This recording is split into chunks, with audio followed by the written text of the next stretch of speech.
السلام علیکم ورحمۃ اللہ وبرکاتہ۔ سامعین کرام، آپ لوگ کیسے ہیں؟ اللہ کی ذات سے امید کرتا ہوں آپ سب خیریت سے ہوں گے۔ چلیے آج کی حدیث شروع کرتے ہیں۔ حضرت ابو ہریرہ رضی اللہ تعالیٰ عنہ سے مروی ہے کہ رحمت عالم صلی اللہ علیہ وسلم نے ارشاد فرمایا، اللہ کی 100 رحمتیں ہیں جن میں سے ایک حصہ جنوں انس یعنی جنات اور انسان اور چوپایوں اور حشرات الارض کو ارض میں اتارا، جس کے ذریعے سے یہ لوگ آپس میں باہم محبت کرتے ہیں اور ایک دوسرے پر رحم کھاتے ہیں۔ اسی وجہ سے وحشی جانور اپنے بچوں کی طرف مائل ہوتے ہیں، اور 99 یعنی 99 رحمتیں اللہ نے اپنے پاس چھوڑے رکھا ہے، جن سے قیامت کے دن اپنے بندوں پر رحم کیا جائے گا۔ رواہ بخاری۔ یعنی اس حدیث کا خلاصہ اور لب لباب یہ ہے کہ اللہ نے کل 100 رحمتیں نازل کی، 100 رحمتیں بنایا، اور 100 رحمت میں سے صرف 100 رحمت میں سے ایک حصہ اس دنیا میں نازل کی جو تمام لوگوں کے لیے عام ہے۔ اس میں جانور بھی آ گئے، اس میں انسان بھی آ گئے، اس میں چرند پرند جتنے بھی مخلوقات ہیں سب آ گئے۔ اس ایک حصے کی رحمت کی وجہ سے یہ تمام لوگ آپس میں محبت کرتے ہیں۔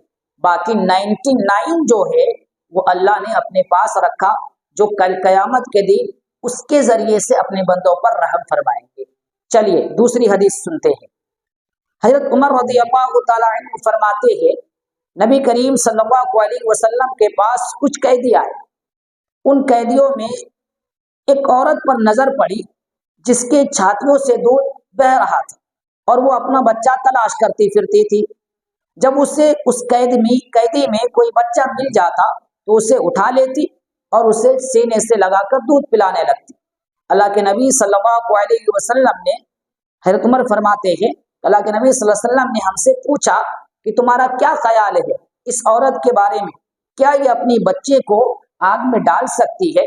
حضرت عمر فرماتے ہیں، ہم نے کہا اگر اس کی قدرت ہو تو یہ عورت اپنے بچے کو کبھی آگ میں نہیں ڈال سکتی۔ اس پر اللہ کے نبی صلی اللہ علیہ وسلم نے فرمایا، اللہ تعالی اس سے کئی زیادہ اپنے بندے پر مہربان ہے، یعنی اس عورت سے کئی زیادہ مہربان ہے۔ رواہ بخاری۔ یعنی اس حدیث کا بھی خلاصہ کیا ہے؟ اس حدیث کا بھی خلاصہ یہی ہے کہ اللہ اپنے بندوں سے بے انتہا محبت کرتا ہے، بے انتہا اللہ اپنے بندوں پر رحم کرتا ہے۔ اگر اللہ کی رحمت نہ ہوتی، اللہ کی رحمت ہم پر اور آپ پر نہ ہوتی تو ہم آج روزی روٹی کے لیے تڑپ جاتے، کھانے پینے کے لیے تڑپ جاتے۔ آج یہاں ظلم ہوتا ہے، زیادتی ہوتی ہے، ایک دوسروں کے حق مارا جاتا ہے، جھوٹ بولا جاتا ہے، لیکن پھر بھی ہمیں کوئی نقصان نہیں ہوتا، کوئی پریشانی نہیں ہوتی۔ اس سے صاف پتہ چلتا ہے کہ اللہ کا رحمت ہم پر نازل ہے، اللہ کا خاص فضل کرم ہم لوگوں پہ ہے۔ اگر اللہ کی رحمت نہ ہوتی تو ضرور ہم پر اللہ کا عذاب آ سکتا تھا۔ چلیے تیسری حدیث سنتے ہیں۔ اللہ کے نبی صلی اللہ علیہ وسلم نے ارشاد فرمایا، اللہ عز و جل سے مروی ہے، یعنی حدیث قدسی ہے، فرماتے ہیں کہ ایک بندہ نے گناہ کیا اور گناہ کرنے کے بعد اللہ تعالیٰ سے معافی مانگی کہ اللہ میرے گناہ کو معاف کر دے، میری توبہ۔ اللہ فرماتا ہے کہ وہ بندہ سمجھتا ہے کہ وہ کوئی میرا رب بھی ہے جو گناہ معاف بھی کرتا ہے اور گناہ پر مواخذہ بھی کرتا ہے، یعنی پکڑتا بھی ہے۔ پھر کچھ مدت کے بعد پھر انہوں نے گناہ کیا اور پھر کہا اللہ میری توبہ، میرے گناہ کو معاف فرما دے۔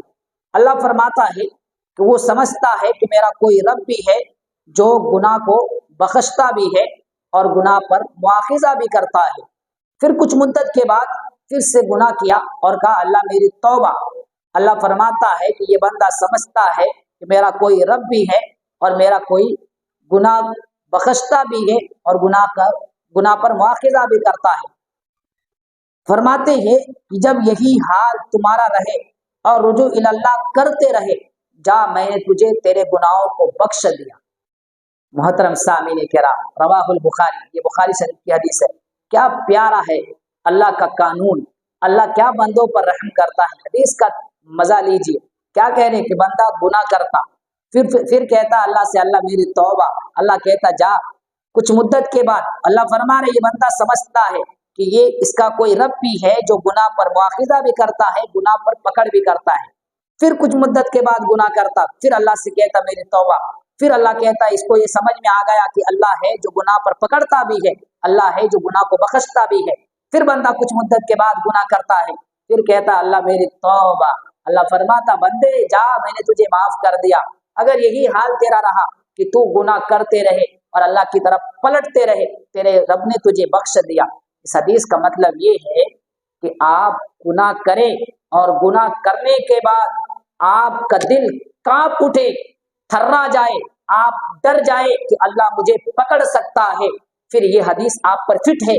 اور اگر آپ ڈرتے نہیں، آپ رسمی توبہ کرتے ہیں تو یہ رسمی توبہ آپ کا کام نہیں آنے والا، بلکہ اس حدیث سے مراد یہ ہے کہ آپ کا کام دل کانپ اٹھے کہ اللہ مجھے پکڑے گا، اللہ مجھے اپنے سامنے کھڑا کرے گا۔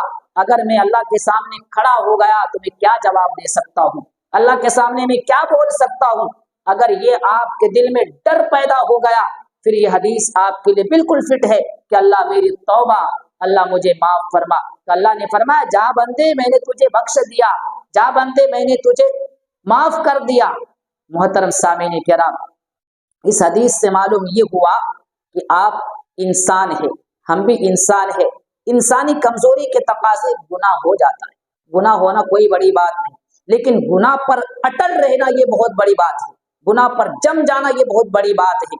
اس لیے گناہ جب کبھی بھی ہو جائے آپ اللہ سے توبہ کیجیے، آپ اللہ سے معافی مانگیے اور سچے دل کے ساتھ، اور آئندہ نہ کرنے کا عزم مسلم کیجیے اور اپنے کیے ہوئے گناہ پر نادم ہوئیے، شرمندہ ہوئیے کہ اللہ غلطی ہو گئی، اب آئندہ یہ گناہ نہیں ہوگا، پھر اللہ آپ کو بخش دیں گے۔